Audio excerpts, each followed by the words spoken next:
Welcome, ladies and gentlemen, to Season 4 of the Boomtown Pod, your home for combat sports. Covering the latest news, information, and so much more in the world of combat sports. From boxing to mixed martial arts and professional wrestling, we've got you covered. Join Andrew Kahn, Cole Smith, and their special guests as they break down everything that you missed out on or need to know. Season 4, sponsored by FKN Beer Company. FKN, the funnest beer out there. Keeping the good times rolling one beer at a time. Grab your FKN Ale and FKN Booms, available at select liquor stores in Canada. Rest When Dead Clothing. Locally owned and operated with the very best in gym apparel. Check out restwhendead.ca or visit them in Moose Jaw at Hustle Culture Gym, 268 High Street West. Sandman Boxing System in Saskatoon, proudly representing since day one. Time now to go live for Season 4 of the Boomtown Pod, and it starts now. You're damn right it starts now, man. I can't wait to see that man in person. That, of course, the voice being Don Andrews, who is the ring announcer for PAWFC 3 taking place this weekend in Calgary, Alberta. Cannot wait to make the road trip up there. Going tomorrow. It was a little bit of a crap show with the weather, so I'm going to hold off. And I said, you know what, we'll wait. I'd rather make it there in one piece. It's a little icy and dicey for me. So nonetheless, we're getting geared up, and we're super excited to have, again, a fantastic card. 14 fights, Calgary. It's going to be insane. It's an intense card. There's so many good matchups. And, of course, we're talking about PAWFC 3 taking place. There are some still tickets available. You can also, if you want to watch us live, at millions.co. They're going to be the people that are going to be hosting the pay-per-view this year. I do believe it's about $29. A great price. Like I said, 14 fights. And I've got a guest with me who's going to be part of that said fight card very, very quickly. I will bring her onto the show. But, of course, we can't make this happen without our episode sponsors. Now, that being FKN Ale, our great friends over there. Make sure to check in with them. They have some of the greatest beverages out there, FKN Ale. And, of course, maybe we're a little biased because the name's pretty cool, but the FKN Booms are pretty delicious as well. Just saying. Rest When Dead. Of course, my friends Aaron York and the crew out in Moose Jaw. Man, they have been doing crazy big things with their brand new gym, restwhendead.ca. You can get their clothing company apparel out there. We're so grateful for them. Actually, you can see beside me, that is their Reaper. That is the logo. So thankful for that shirt. Thank you so much to Aaron and the crew. And attached to their gym, this is pretty cool. Hustle Culture Fitness in Moose Jaw also has a supplement store built into it. Now, if you're looking for a blowout on creatine right now, which was like, I remember the start of pandemic, the hardest thing to get, you can do so right now. 80 servings for $24.95. If you want 10 pounds of protein, where you're trying to up them proteins, is what I'm doing right now. Whew.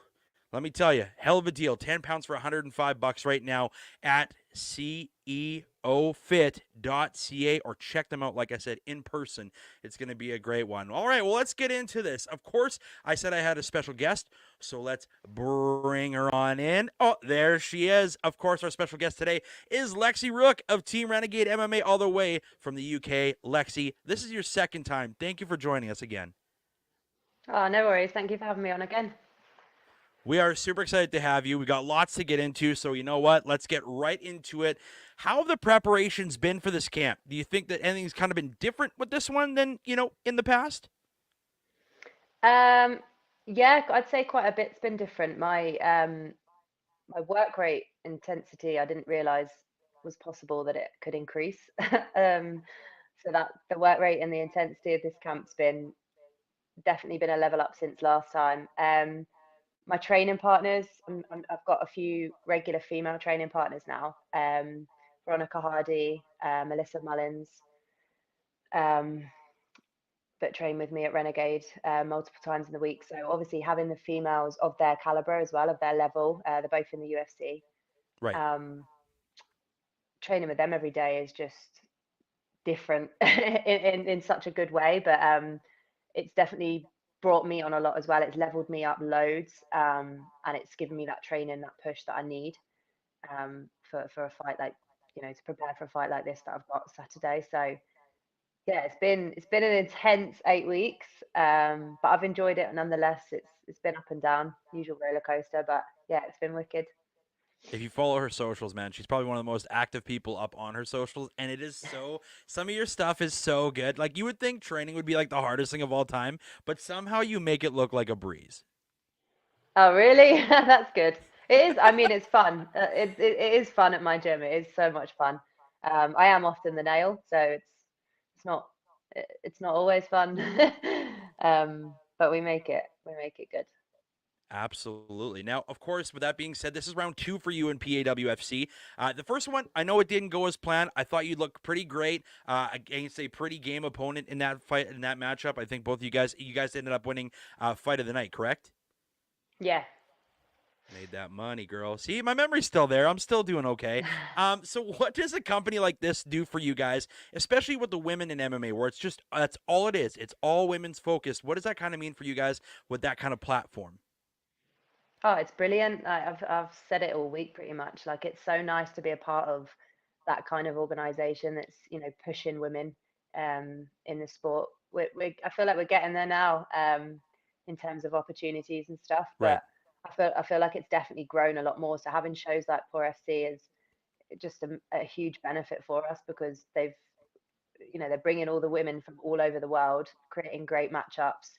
It's a great show to be on as well. I loved it last time, so I'm excited for this next one too. But I think it's important as well because I touched on this last week. Like it's difficult in the UK. I'm not sure about anywhere else, but in the UK to get matched, to get fights, especially at pro as a female, like feels like sometimes just impossible. Um, so it's nice to have this, like an opportunity like this to get a great matchup and be a part of the show. Now you say you kind of touched on it a little bit. Now with the UK, now is it just because there isn't necessarily enough opponents, or is it commission based, or what might be the situation there? I think it's mostly probably the lack of women in the country. It sounds crazy because I know so many female fighters, but a lot of them are still amateur. So, Right. they've, like, I had a great amateur career. I had 12 or 13 amateur fights, 5 kickboxing amateur fights. Like, I was very active as an amateur. But when I turned pro, I felt like the pool got smaller. Um, and obviously, I might want to like fight that girl, but that girl might already be signed to a promotion that I'm not signed to, so we can't Okay. physically fight. Do you know what I mean? So it's one of those where if if you're signed to a promotion that has a great roster of girls, cool, you're sweet, you're sorted, you can get your regular fights. If you're not, like last year, I wasn't signed to anyone, and it was difficult to get a match. I think Europe, the European scene is probably the same as the UK. It's not really full of that many women. Right. Right. Right. Obviously, Right. the further you get internationally, I guess there's more. But yeah, I'd say it's probably just more lack of and the clash of like not being signed to the same promotion as them, so you can't fight them because of contracts and whatnot. So Right. Now, is yeah, there like, and of course, not that I know a vast amount of what goes on in the UK scene, but is there quite a few promotions? yeah. There's quite a few. You've obviously got the likes of Cage Warriors that has a lot of Right. shows in the Right. That I UK. was gonna say, Cage Warriors probably being the biggest, right? Yeah, yeah. I mean, I think they're building a women's division now. Funny enough, a Amazing. bantamweight division. So it looks like they're getting some momentum with that, which is cool. You've obviously got PFL. Fortunately, they don't have a bantamweight division yet.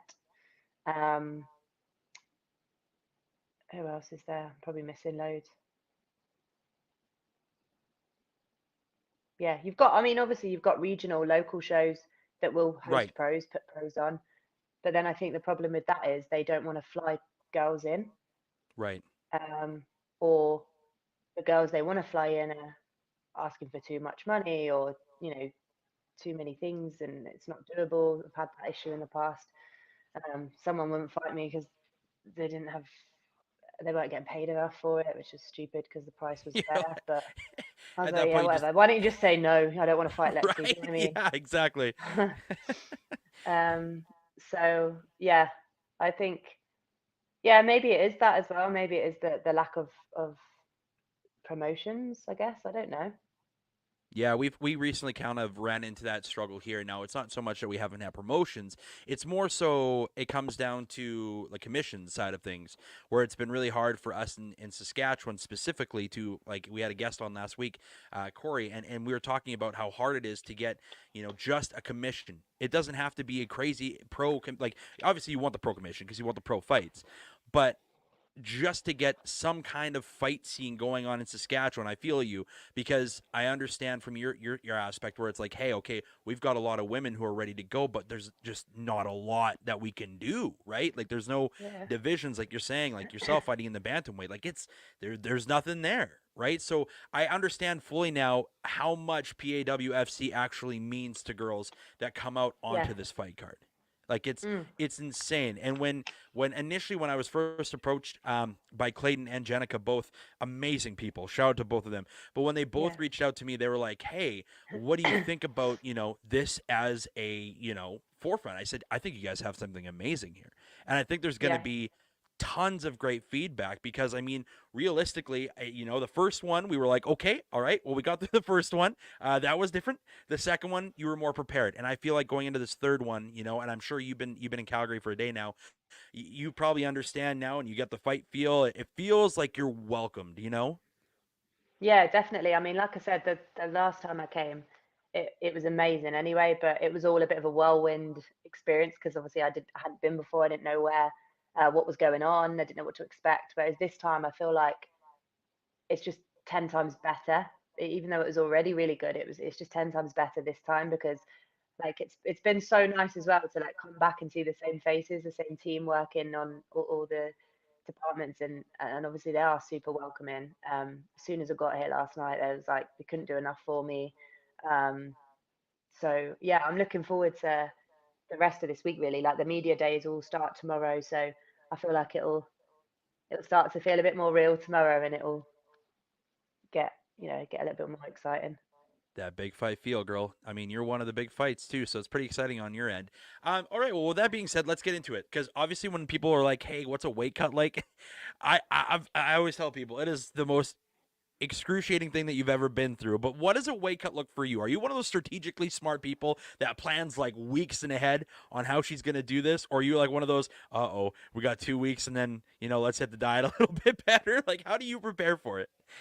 Honestly, do you know what? I've had some really interesting conversations with a few people recently about this topic because there's such a culture in this sport about cutting weight, and it's almost become like half of your camp becomes about the weight cut, and everyone's like, "Oh, how much weight have you got to cut? Oh, I cut this much. Oh, I cut this much." Like that is not what your fight camp should be about, in my opinion. Thousand And percent. I think, yeah, like I honestly like I don't struggle to cut weight. I mean, it's never nice, like especially in the last days where you've got to restrict certain things, and it is difficult, but it's not, it's a bit uncomfortable. But in terms of like my camp, that's probably one of the biggest things as well that changed this time round in like my preparation for this camp is the fact that I didn't have to worry about a deficit at all. Like if Right. anything, my calories have kept having to be put up, which was weird, really weird because I've never had to do that before. Um, and yeah, I was eating so much. I was eating so much through camp, and I was like, "This is weird. Why am I actually like losing weight during this? Like, is there something wrong with This is me? backwards. It doesn't make sense. This is weird." Yeah, but honestly, I had the best camp for it. I felt fueled, energized. I was functioning. I had clarity in my sessions. Like my recovery was good, and I feel like this camp has just highlighted for me like this is how it should be. I shouldn't Right. I shouldn't have to feel super shit on fight week because I'm cutting weight. Like, yeah, okay, you're water loading and you've got to restrict your carbs and whatever. Like, there are elements of it that aren't nice, but in terms of like, I'm going training this evening, and honestly, I can't wait to get to the gym and train. I feel like I'm like buzzing to go, and that's not just because I'm mentally buzzing for the weekend. I'm like physically fueled, and I feel good because I've done the weight cut right. I've smashed the nutrition with my nutritionist Lee. Like we've worked like 5 or 6 camps together now, so I feel like it's important. I could never leave it last minute. I mean, I knew what I was going to do this week, like 8 weeks ago when I got booked this fight. I knew what weight I was going to come in at on the start of fight week, and everything planned out. just because I'm militant like that, I have to do it.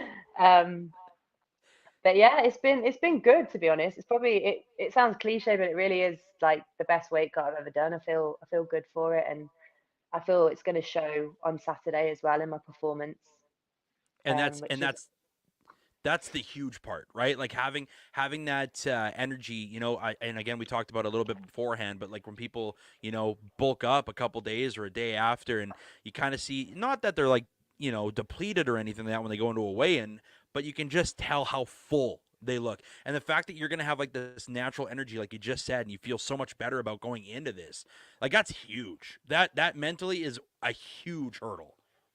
yeah. And I think for me personally, a lot of my fights tend to be 3 round wars, and I like to put a pace on. I like to push a pace for the whole time. I don't like to take my foot off the gas. So um, having a good weight cut for me means that mentally and physically, I'm going into that cage knowing like, right, okay, if it needs to happen, then that can happen, like no doubts. So whereas if you have a really hard weight cut and you think, oh, like, am I gonna, you do start getting little things creep into your head, because naturally, if you've had a shit weight cut and you feel terrible, it doesn't matter how much you refuel and rehydrate. Are you gonna be your 100%? Probably not. So A thousand yeah, I percent, do yeah. feel, yeah, I feel like there's a crazy culture at the moment. It's always been that way, but for me personally, I'm not about killing myself to make weight. I'm happy at bantamweight. I think I perform well at bantamweight, and um, yeah, Well, after your last two performances, I would say safe to say you found a home. So I think I yeah, think I think you're safe there. Of course, we're going on a bit of a tear here. You're looking for your third fight, your third win in a row, which is absolutely incredible. Speaking of guys that are on absolute winning streaks, we talked about this earlier. We're going to talk about it now. Bumping into Leon Rocky Edwards. Now, I thought it was just a bump, but there's so much more to this. Now, of course, when I was doing all this write up stuff, and you see this kind of question, like, what is it like to pick, the UFC welterweight world champion's brain? Little did I know you get to do it all the time. yeah. I'm very blessed in that sense. Leon obviously trains at Renegade with us, so he takes the Monday morning wrestling session, pro wrestling session with the team, which is like incredible because he's passing down all his knowledge and his expertise in that. And I feel like Leon's a true, what I feel is like a true role model and champion, in the sense that he always has time for you on the mats. Like even when he's in camp himself, like he's always like jumping in and helping people. Like, oh, like with your grappling or your wrestling or your striking, anything, anytime he can like chip in and help, he always is. And I really like that element, because I feel like sometimes people can come away from that, or and rightly so. They're focusing on their own career and stuff like that. But Right, right. he's he doesn't do that. He's really like really, really helpful. He's helped me loads. He's always given me advice, and he's super patient with me as well, because I'm not the quickest learner.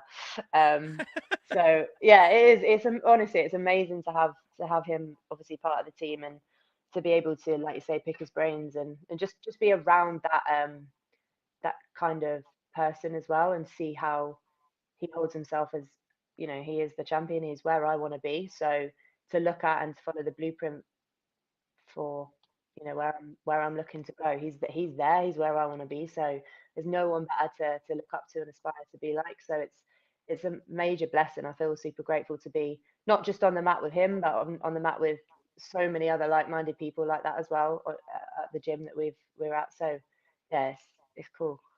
That's a huge win. And I mean, I agree with you fully. I mean, the more that you hear of Leon Edwards, it's more like, and you see it probably every single day. He seems like the most humble dude in the world.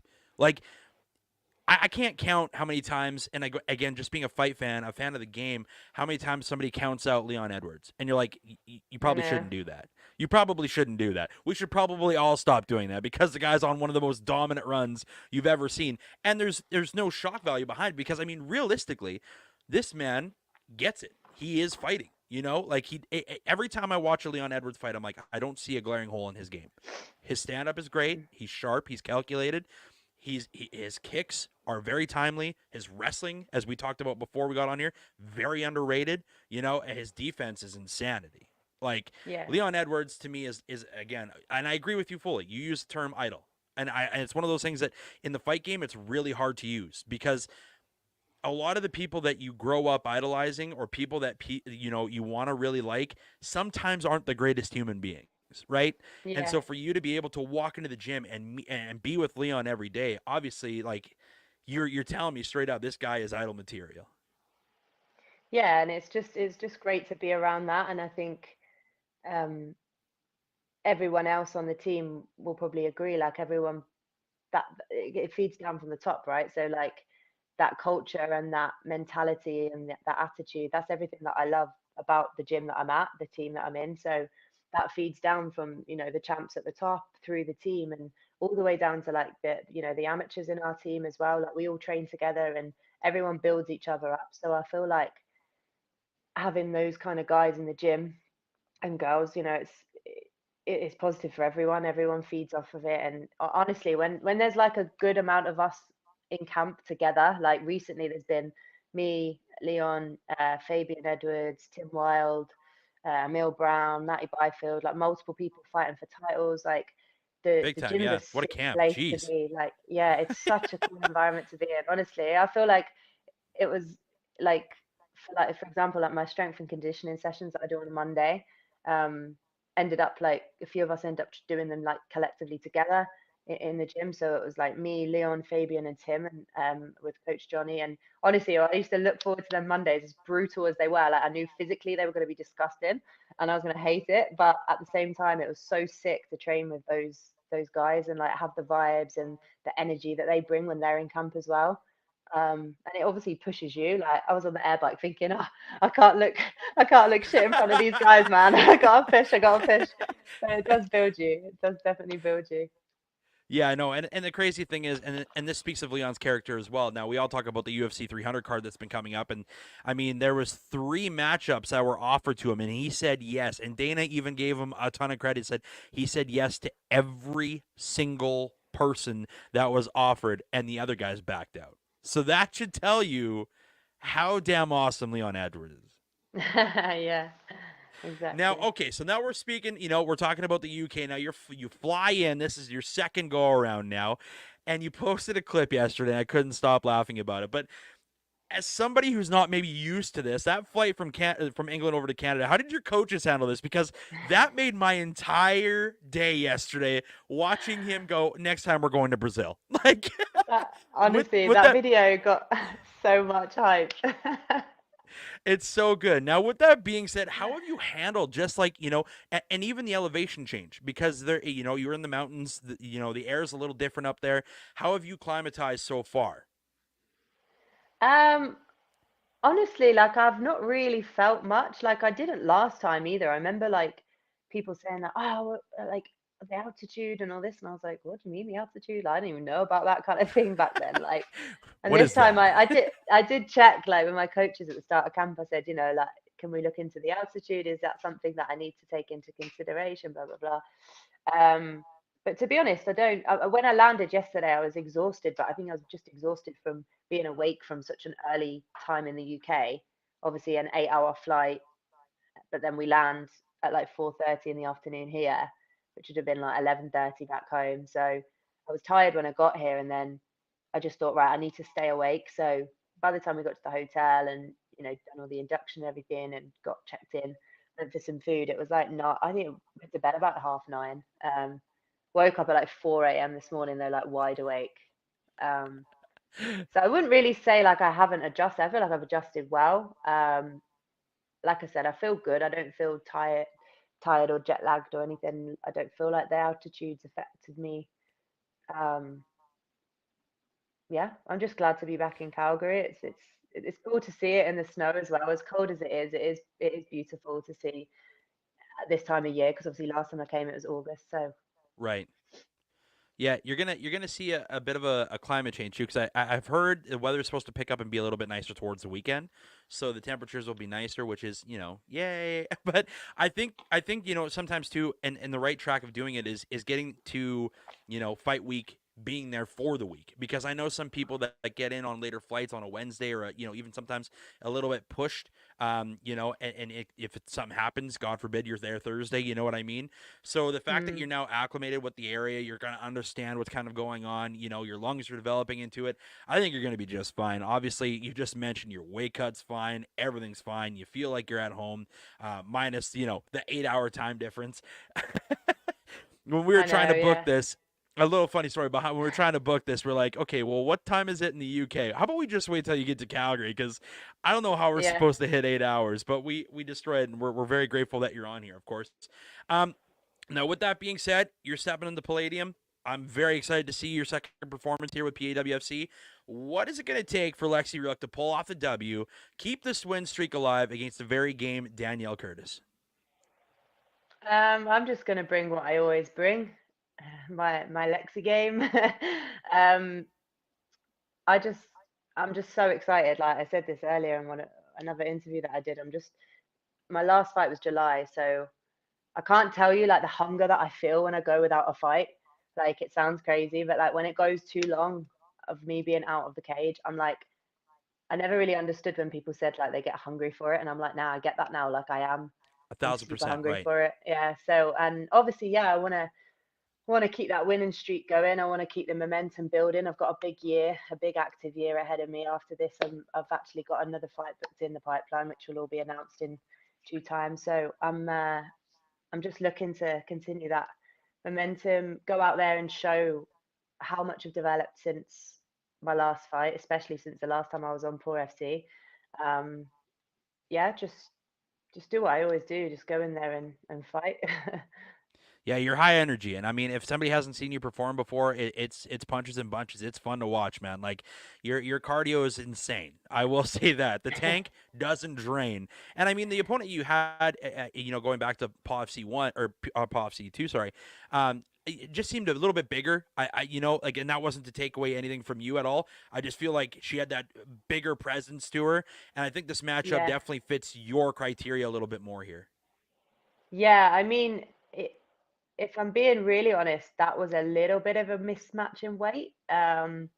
Obviously, I didn't realize we would be weighing in on a Thursday. We had 2 days Right, to right. refuel. I didn't realize how from what weight she was coming down from. Yeah. I did all my weight cut through diet. I didn't cut at all. So Right. we actually went into the cage with a very big difference in weight. Not that, that isn't the reason I lost. I think the knockdown in the first round had a big part to play in it. Personally, I feel like I grew back into the fight, and Big time. I was gonna say annoyingly, you maybe grew if there back was into it. one more round, yeah, if I didn't get dropped or there was one more round, I know that I would have taken that. But again, it was a sick fight. But yeah, I definitely feel like this is a good matchup. And to be honest, I've had a few opponent changes this camp, Right. and I actually favour this matchup the most out of all the options that I did have. I think this is we've actually got really similar records as well. Like we have the same amateur record. Was gonna mention that. Obviously, Yeah, I was looking at it too. I was like, yeah, wow, okay, very close. yeah, very close. Obviously, I've had two more pro fights since Danielle's made her pro debut, but she lost her pro debut, but so did I. So on paper, we're very well matched. So yeah, I'm looking forward to it. I think it's going to be a really good um, fight of the night again. Hell yeah, girl. That money must have been pretty good when you got it handed to you. I saw the smile. I didn't know what to do. Like I'm not gonna lie, like I'm not made of money. Like I'm broke. Like when I got given like that much money in cash, I was like, huh, what do I do with it? Like I was like, oh my God. Um, so yeah, it was Excuse me, nice. coach. Can you just hold on to this? Because I'm gonna, I'm gonna make some bad financial decisions. Nah, I put that in my bag and strapped that bag to my chest, and I swear to you, that bag didn't leave my chest till I landed back in the UK. Smart I girl. was I like, like that. Dad, what do I do with this money? Yeah, and his words was invest. Probably invest. Yeah, yeah. My dad's smart, that's why I rang him. Nah, it Oh, was good. awesome. It Well, was nice. It took away the sting of losing my debut, to be honest. I was like, well, at least I got paid nice. It was a spirited performance, and I guarantee that we're going to get another one of those. Of course, you are the co-main event of the evening. Very, very excited for this. And then, of course, like I said, you're a spirited fighter. I think the fans are going to be super excited to watch this. If you haven't gotten your tickets yet, make sure you guys go and do so. I know that you got a jet. You got to go get training, and you got about 10 minutes to go do so. So with that being said, Lex, thank you so much for jumping on, girl. We really appreciate you coming on, and I feel like this won't be the last time. No, definitely not. We'll definitely speak again. All right, girl. Well, I'll see you in a couple days, and good luck with training tonight and everything else along the way. And we'll see you. We'll see you Friday. Nice one. Thank you so much. Thank you for having me. You betcha. Lexi Rook, ladies and gentlemen. I can't thank her enough for coming on to the podcast today. She is so fun, man. And one of the best interviews. Honest to goodness. We're getting ready. Of course, like I said, PAWFC 3, that's going to be taking place this weekend. If you haven't got your tickets yet, there are still some available. Taking place at the Nutrient Event Center. It's on pay-per-view, of course, Million.co. If you missed some of the announcements, this is pretty cool too. Chuck Liddell's going to be there. Chris Cyborg is back. And, of course, joining us on the commentary team is UFC alumni and former #1 contender to the title, Felicia Spencer. Of course, get your guys' tickets. Make sure to do so. We can't wait. I can't wait. We're going to be live. We'll be there Friday. Going to be talking to some of the fighters. But nonetheless, thank you guys for tuning in. Once again, thank you to our sponsors, FKN Ale, Rest When Dead Clothing. Again, check them out, CEO Fit. And, of course, Sandman Boxing System, one of our very first sponsors since day one. Thank you so much, guys. You have